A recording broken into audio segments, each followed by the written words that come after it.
नमस्कार साथियों, स्वागत है आपका अपने YouTube channel target study hub पर। सबसे बड़ी भ्रांति हमारे एक मित्र की जो है बहुत बड़ी डिमांड भी थी।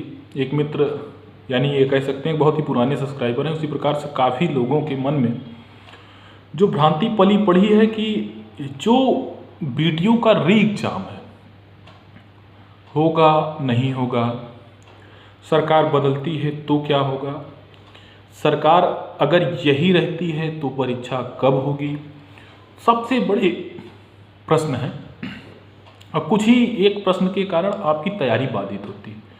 देखिए, हो भी क्यों ना, इफ़ नॉट देन व्हाट, ये सब अगर आप ये चीज़ें सोचते हैं तो निश्चित तौर पर आप वास्तव में जो है आगे और पीछे सोच करके चलते हैं तो ये सब चीज़ के लिए सही होता है। इफ़ नॉट देन व्हाट मतलब कि अगर परीक्षा नहीं हुई तो क्या होगा, तो या फिर कोई नई सरकार बनती है और परीक्षा को कैंसिल कर देती है, भर्ती को ही कैंसिल कर देती है।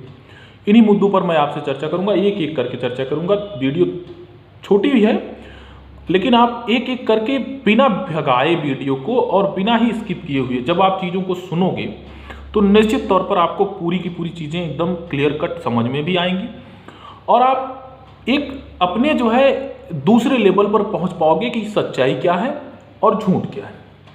तो देखिए, होता क्या है कि यदि कोई वैकेंसी आती है, सरकार के पास वीटो है, सरकार उसको कैंसिल कर सकती है, निश्चित तौर पर कर सकती है, किसी भी स्तर पर कर सकती है। लेकिन आपके पास में जो एक चीज़ें ऐसी बनी पड़ी हैं, एक नियम और कानून की जो फहरिस्त है, उसी का चीज़ों के बिहाफ पर मैं ये कह सकता हूँ कि अगर परीक्षा हो गई है, उसमें व्यापक पैमाने पर धांधलेबाजी जो भी हुई थी, एसटीएफ के द्वारा जांच हुआ था, उसके रिपोर्ट के आधार पर मुख्यमंत्री कार्यालय के द्वारा ये निर्देश दिया गया कि इसको जो है रद्द कर दिया जाए। तो उसी के आधार पर मैं ये कह सकता हूँ कि जो रद्द की गई ये परीक्षा है, इसमें किसी भी प्रकार का कोई संशोधन नहीं हो सकता, ना ही इसमें पुराना फॉर्म जो है रखते हुए नए आवेदन ले सकते हैं और ना ही इसमें किसी भी प्रकार का कोई संशोधन कर सकते हैं। अगर ये करते हैं तो निश्चित तौर पर ये वैकेंसी कोर्ट के मेरिट के आधार पर खरी नहीं उतरती। तो इसमें जो है इन्हीं विसंगतियों के आधार पर मैं ये कह सकता हूं कि निश्चित तौर पर ये वैकेंसी कैंसिल नहीं होगी। ये पुनर्परीक्षा होनी ही होनी है, इसको कोई रोक नहीं सकता। यदि सरकार बदलती है तो क्या होगा, उस सूरत में भी यही होना है। अगर आप चैनल पर नए हो तो चैनल को जरूर सब्सक्राइब कर लीजिए। बहुत ही सोच समझ करके मैं आपके सामने वीडियोस बनाता हूं और लाता हूं और आपको वो सारी चीज़ें बताने की कोशिश करता हूं जो कि आप कहीं अन्य स्थान पर नहीं पा सकते हो।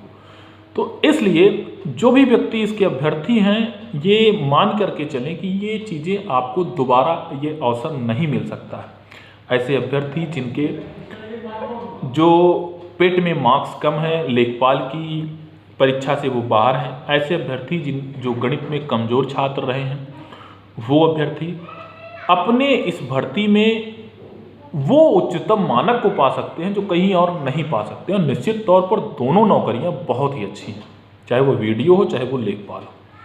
तो मैं आपसे ये कहना चाहता हूँ कि 4 बांस 24 गज अंगुल अष्ट प्रमाण, अत्ता ऊपर सुल्तान है मत चूको चौहान। आप उसके सीधे आंख में तीर मारो, उसके सिलेबस को समझो, उसके परीक्षा के रीजनिंग, मैथ और हिंदी के पूरे कलेवर को समझो, निश्चित तौर पर इस एग्जाम को आप फोड़ दो। अब बात आती है कि ये परीक्षा कब होगी, तो 10 मार्च से पहले निश्चित नहीं होगी, मार्च में बिल्कुल नहीं होगी। इतना ज़्यादा जो है सरकार तत्पर नहीं है आपको नौकरी देने के लिए। सरकार किसकी बनती है इससे कोई मतलब नहीं। यदि ये सरकार वर्तमान में फिर से अपनी जो है इस सरकार को बहाल नहीं कर पाती है तो जो नई सरकार है निश्चित तौर पर वो क्षेत्रीय पार्टी होगी, और जब क्षेत्रीय पार्टी होगी तो उसको केंद्र में कितना पहुंच बनाना है, उस आधार पर मैं ये कह सकता हूं कि आगे जो है एग्ज़ाम टल सकता है।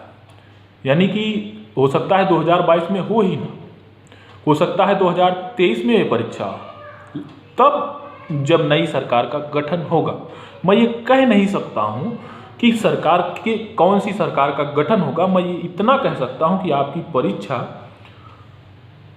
अप्रैल नहीं होगा, लेकिन मई से लेकर के जून जुलाई में कभी भी हो सकता है। तो आप ये समझ सकते हैं कि सरकार किसकी बनेगी। मैं उस पर भी टिप्पणी कर दिया, ये समझ में आपको आ रहा होगा कि मैं किसकी सरकार बनेगी, मैं उस पर भी टिप्पणी कर दिया, क्योंकि मैं परीक्षा बता रहा हूं आपसे कब होगी, मई जून या जुलाई 3 महीनों में कभी भी हो सकती है।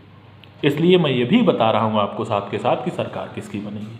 अब आप समझ सकते हैं कि मैं किसके लिए कह रहा हूं। अगर मैं ऐसा करता हूं तो आप लोगों को लगता है कि मैं किसी सरकार का पक्षधर हूं, ये सारी चीज़ें, इसलिए मैं खुल के उस पर नहीं बातचीत कर सकता हूं। रहती है बात कि आगे जो है ऐसा क्यों होगा, जून जुलाई अगस्त में ये सारी चीज़ें क्यों संपन्न हो जाएंगी। देखिए, निश्चित तौर पर कुछ ऐसी चीज़ें होंगी जो वर्तमान सरकार के नेतृत्व पर हो सकता है कि लोग जो है दबाव बनाएं कि यूपी में भी उसको केंद्र के चुनाव नज़र में आए। केंद्र के चुनाव जिसको नज़र में आएगा वो निश्चित तौर पर राष्ट्रीय स्तर की पार्टी होगी। तो पार्टी चुनाव, ये सब चीज़ों पर हम लोगों को चर्चा नहीं करनी चाहिए, लेकिन अब एक कयास लगा रहे हैं तो उस कयास के आधार पर उनकी जो है बातें आ जा रही हैं।